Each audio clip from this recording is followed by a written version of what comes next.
Well, if you take out the green insert in your bulletin today, it's got a little more on it than it normally has. Normally it's just the outline, but since we're starting this new series on a reason to believe, we're taking a look at the confirmations of God in our universe and in the human body. We're going to be looking at the human body. We're going to be looking at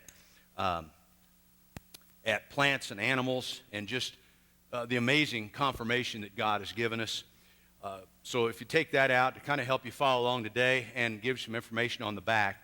But several years ago, there was an Arab atheist and a Christian who were crossing the desert, and they'd had several conversations about the existence of God. And finally, the Arab said, I don't want to talk about this anymore. I just don't see any reason to believe that God exists. And that evening, they set up camp, went to bed. The next morning, the Christian was awakened by the Arab shouting, "A lion's been in the camp." And the Christian looked out of the tent, and here was clothes scattered all over, and food boxes had been torn apart, and there was a trail of food and footprints out into the desert.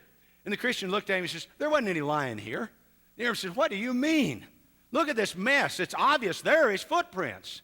And about that time, the sun rose over the horizon in just a magnificent sunrise, and the Christian said, "And there, my friend, is one of the footprints of God."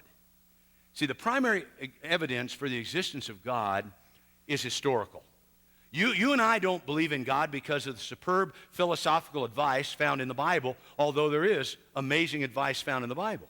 We don't believe in God because of the amazing design that we're going to look at over the next 4 weeks that's been uncovered in nature around us. And we don't even believe in God because of our own personal experience, our subjective experience of how God has worked in our lives.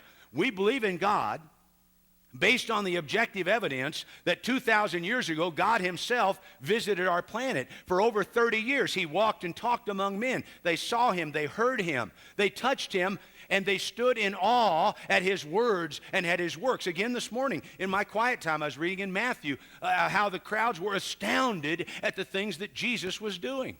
One of his closest friends, who lived and traveled with Jesus for over 3 years, said of him, "He is the true God and eternal life." The apostles, the men that were with him, day in and day out for 3.5 years, were convinced because they were eyewitnesses of his majesty. But some people today say, "Well, I never saw him, I never touched him, I never heard him."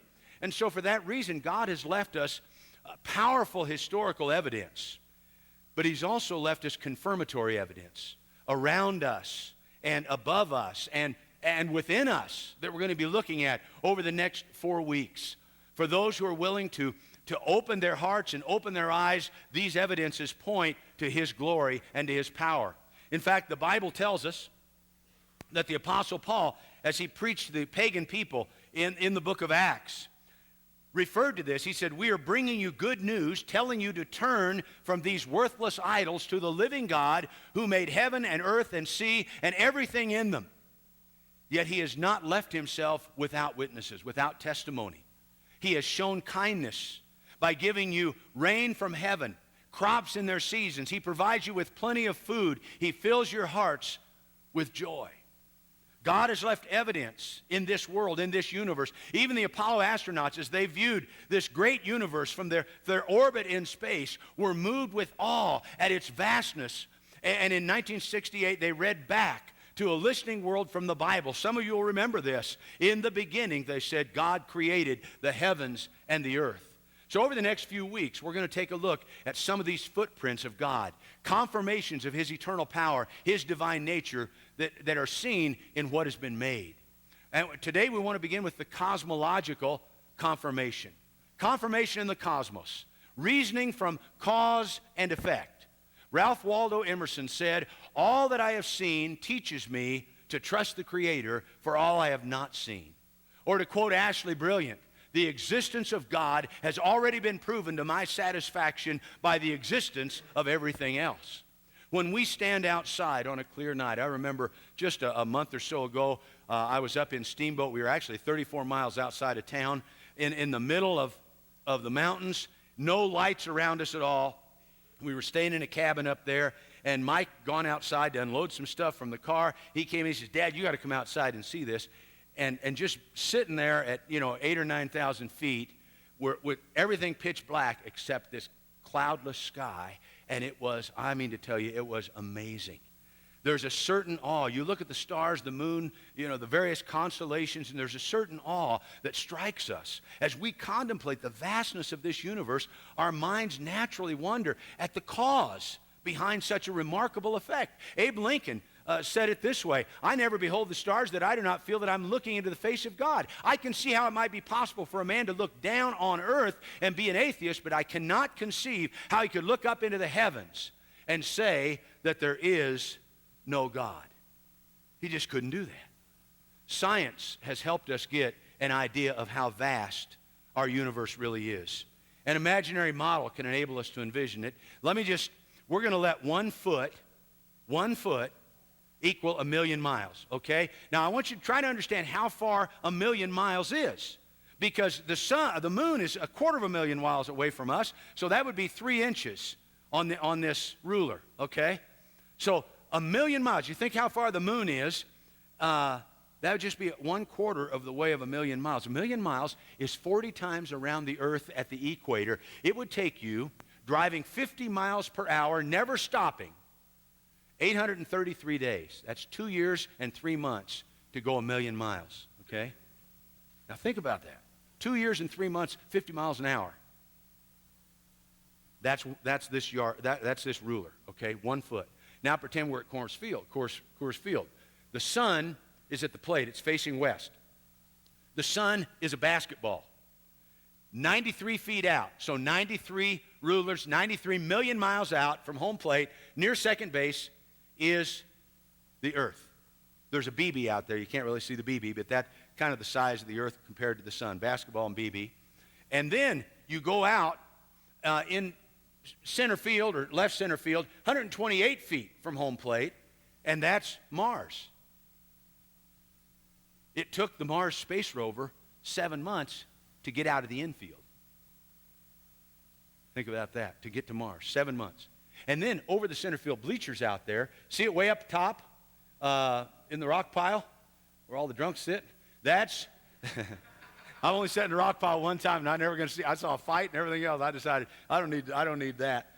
So, Jupiter, 484 feet, 1 foot equal to 1,000,000 miles, 40 times around the equator. And then you go over to Elitch's, 887 feet from home plate, and that's Saturn. It took Voyager 1 over 3 years to get from home plate to Elitch's, letting 1 foot equal 1,000,000 miles. And then over a half mile away, 2,795 feet, 1 foot equal 1,000,000 miles, is Neptune. That is our most distant planet. It's actually 2.8 billion miles from the sun to Neptune. But just think of that. Just think how far that is. And then to get to the nearest star, you go out tonight, and the brightest star in the sky is Alpha Centauri. You let 1 foot equal 1,000,000 miles, 40 times around the equator, and you would have to go 4,735 miles times 40 times around the equator. Somewhere it would be out around Tokyo. From Coors Field to Tokyo, that would be how long it would take you, or how far it is to our nearest star. Over 25 trillion miles away. The light that you see from that star tonight, our closest star, took 4.37 light years to get here. How far is that? Well, a light year is the speed of light and how far it goes in 1 year. You know what the speed of light is? 134 million miles an hour. Most of us have gone 100 miles an hour in a car and you get freaked out. Think of going 134 million miles an hour, and then think of going that fast, it takes you 4.37 years. With NASA's current technology, if anybody'd like to go there, it would take 83,000 years to get to our nearest star. And there are 10 octillion stars, that's 10 to the 28th power, in our solar system. That, as Sir James Jeans says, that is equal, the number of stars in our solar system is equal to the number of grains of sand on every beach in the world. I have no idea how he counted those, but, that's what he said. And our galaxy, We talked about the star, the nearest stars, Alpha Centauri, being 4.37 light years away. Our galaxy is 100,000 light years across. And it contains millions of suns, and the universe has millions of galaxies. In fact, one scientist I read said you could take the Milky Way galaxy, that's our galaxy, out of the entire universe, and it would be no greater than taking one leaf out of a giant national forest. Now, it'd make a big difference to us, obviously, so we wouldn't be around anymore. But in commenting on the vastness of the universe, one of my college textbooks at Mizzou, Modern Physical Science, said, no wonder so many scientists believe in creation. It's just incredible to think that this incomprehensible vastness that we see and the amazing precision that occurs just in our solar system with the revolutions around the sun, and that it just happened by chance. The effect, that great effect, must have had some kind of cause. If I'm running along the beach, I remember being down in Brownsville, South Padre Island, and I was running along the beach a few years ago, and I came upon a sandcastle. And my first thought was not, wow, it's amazing what the tides did last night. My first thought was, wow, I wonder who did that. That was somebody that had quite a bit of skill. It was pretty amazing. And that's the second evidence of God's reality, is what we call teleological confirmation. That's the design that we see in the natural universe. Doesn't such intricate design point us to an intelligent designer? Now, I have a watch on today. Sometimes I have the watch on that the brother here made for me, Lee made for me, but today I wore this quartz because it's a quartz by Casio, really expensive, of course, and $22 at Walmart. But it's guaranteed to be accurate within 10 seconds a month. But I didn't have to pay for it. I heard one night on the news that there was an explosion at the Casio factory, and all these watch parts went flying around everywhere. When the dust settled, all those parts had come together, and out on their lawn were gobs of these watches. So I just drove over there and picked one up. In fact, I picked up 2 or 3. Now, why don't you believe that? Why don't you believe that? See, what's true of my watch, something this accurate had to have been designed, is even true of our universe. There's an amazing flawless accuracy and precision. The Earth's journey around the sun takes exactly 365 days, 5 hours, 48 minutes, and 48 seconds, and it has never varied even 1 second since they've been able to calculate it. If the Earth did slow down a few seconds in a century in its solar orbit, it would upset astronomical calculations in an astronomical way. Now, such precision points to some kind of intelligent design behind it. Dr. Wernher von Braun, for many years, NASA's top aerospace scientist.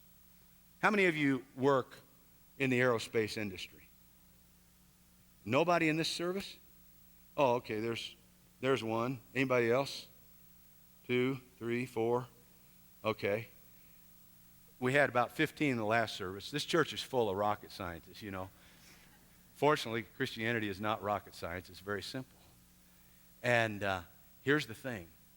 Dr. Wernher von Braun, on September 13th, 1972, wrote a letter to the California Board of Education in response to their request. He was one of the top scientists in the world at that time. And they asked him his views on the validity about nature's design pointing to a designer. And here's what he wrote back to them. In response to your inquiry about my personal views concerning the case for design as a viable scientific theory for the origin of the universe, life, and man, I'm pleased to make the following observations. For me, the idea of a creation is not conceivable without invoking the necessity of design. One cannot be exposed to the law and order of the universe without concluding that there must be design and purpose behind it all. In the world around us, we can behold the obvious manifestations of an ordered, structured plan or design. We can see the will of the species to live and propagate, and we're humbled by the powerful forces of nature that endow a tiny and ungainly seed with the ability to develop into a beautiful flower. The better we understand the intricacies of the universe and all it harbors, the more reason we have found to marvel at the inherent design upon which it is based. While the admission of a design for the universe ultimately raises the question of a designer, a subject outside of science, The scientific method does not allow us to exclude data which lead to the conclusions that the universe, life, and man are based on design. To be forced to believe only one conclusion, that everything in the universe happened by chance, would violate the very objectivity of science itself. Certainly there are those who argue that the universe evolved out of a random process, but what random process could produce the brain of a man or the system of an eye? And I'll be talking about the eye, the human body, on the fourth message of this series. Many men who are intelligent and of good faith say they cannot visualize a designer. Well, can a physicist visualize an electron? The electron is materially inconceivable, and yet it is so perfectly known through its effects that we use it to illuminate our cities, guide our airlines through the night sky, and take the most accurate of measurements. What strange rationale makes some physicists accept the inconceivable electrons as real while refusing to accept the reality of a designer on the ground that they cannot conceive of him? I'm afraid that although they really do not understand the electron either, they're ready to accept it because they've managed to produce a rather clumsy mechanical model of it, borrowed from rather limited experiences in other fields. But they would not know how to begin building a model of a designer.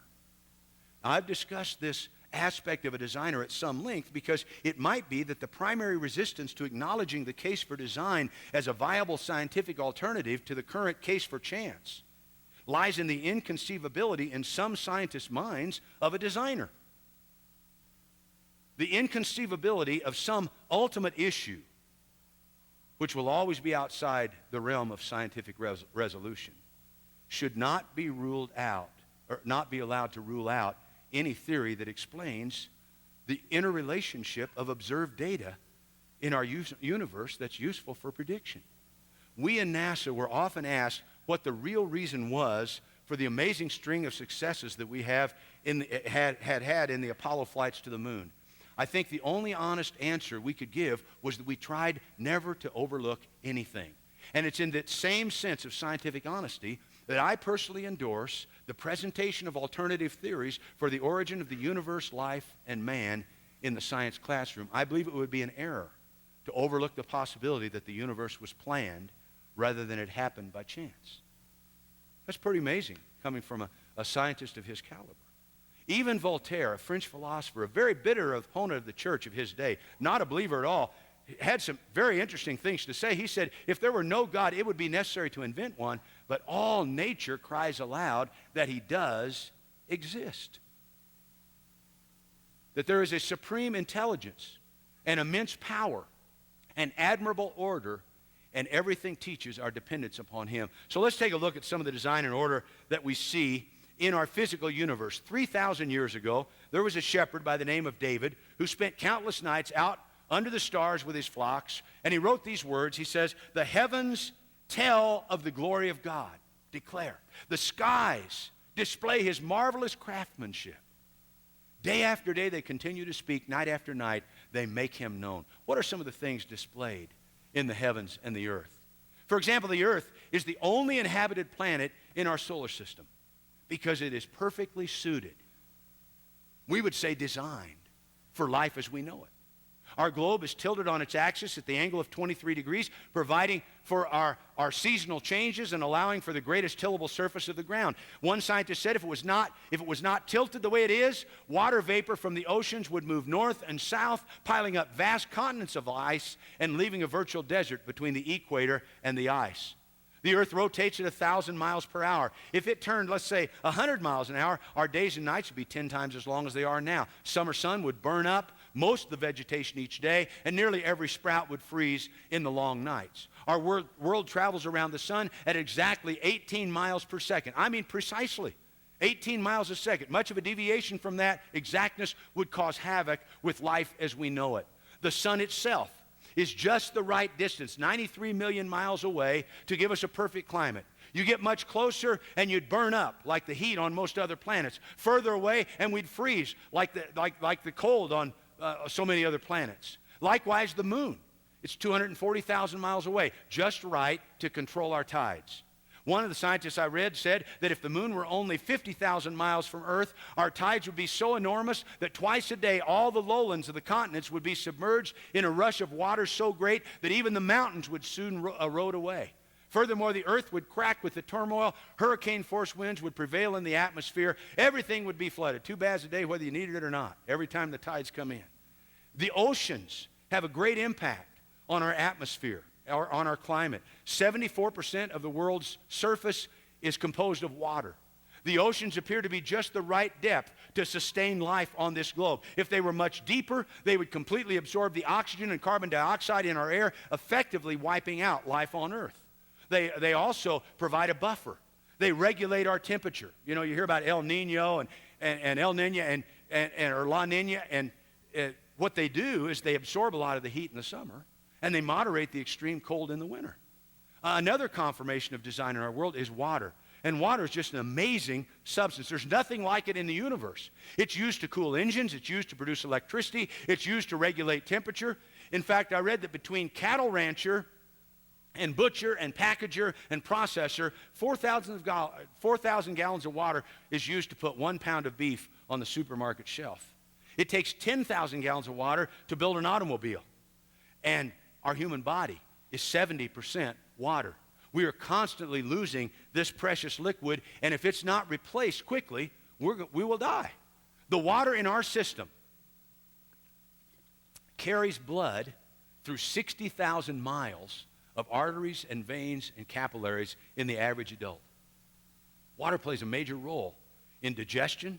It lubricates joints. It keeps mucous membranes moist, and without water, our eyes could not function. In addition to that, it regulates body heat. Water is also a universal solvent. A lot of people don't think about this, but it carries many of the solid chemicals which circulate in the bloodstream, in plant sap, and also in living cells. All the other liquids that we're aware of that can dissolve a comparable number of chemicals, all the other liquids that can dissolve a comparable number of chemicals are corrosive, and they're deadly to living organisms, but not water.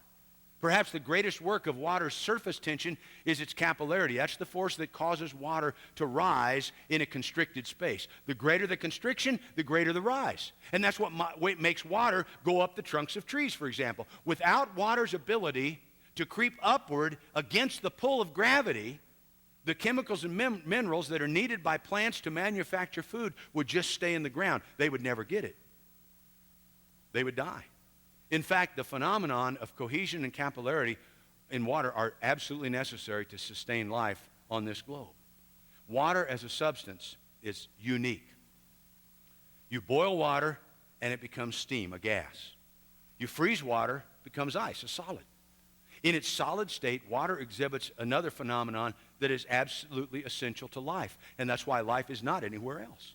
Almost any other substance, whether it's solid, liquid, or gas, will shrink in volume as its temperature goes down. So as it shrinks, it becomes more dense. Water also shrinks during most of the temperature drop toward the freezing point, but an amazing thing happens when it goes below 40 degrees. Something different than other substances. It expands. It becomes less dense. That's why you don't want to put your Diet Snapple glass bottle in the freezer to get cold and then forget about it like I did a few weeks ago. In fact, as it freezes, it continues to expand because 9% gains 9% in volume, and then that breaks the glass inside your freezer. But here's the thing. Ice floats because it occupies more space than liquid water, but it doesn't weigh anymore, so it floats on the top. And since ice floats on the surface, contrary to most other chemicals, it acts as an insulation to protect the water beneath from freezing. The water below that ice is kept at a constant 39 degrees. Doesn't matter how cold it gets in Georgetown, when that lake freezes over, plants and animals live underneath it because it stays at a constant 39 degrees. Now, if water, like other liquids, were to become denser when they were frozen, that would freeze and it would drop down, it would sink. More ice would form on the top, and it would drop down, and eventually rivers and streams would freeze, and they would stop flowing. Lakes would freeze solid. Possibly even the oceans could eventually just become a mass of ice, because in the summer, the sun's heat would only melt a thin layer at the surface, forming a very shallow slush. But if ice acted like other substances, there'd be no chance of survival on this globe. But God created the earth. He designed it to sustain life. And so he made water. Water had to be unique. And what happens is with the warmer temperatures of spring, that ice, I just read or heard on news this week that Berthoud Pass is melting three inches of snowpack a day up there. And so they're concerned because with the warmer temperatures, ice readily melts. The melting liquid flows from higher down to lower elevations. That's what causes the flooding that we're probably going to experience this summer. And it forms bodies of water down here. And then the water vapor is lifted up by the heat of the sun. And the water and the sun and the air and the force of gravity all work together as they have for centuries to keep the water cycle going. The water vapor returns to the earth as refreshing rain. See, warm, wet air is lighter than cold, dry air, and so it rises. And the rising currents of the moist air form clouds. And as those clouds cool, the moist air contracts, literally squeezing out. Most of the moisture is rain. Every raindrop has a dust particle in it, and it washes the air. It absorbs carbon dioxide as it falls, like it did this morning, and it returns to the soil as carbonic acid, which is vital to plants and provides pure water for animals and human life. 3,000 years before scientists ever discovered these principles, the Bible describes the water cycle in the book of Ecclesiastes. Every river flows into the sea, but the sea does not get full. And the water returns to where the rivers began, and it starts all over again. The water cycle. Almost everyone knows the symbol for water, H2O, 2 atoms of hydrogen, 1 atom of oxygen.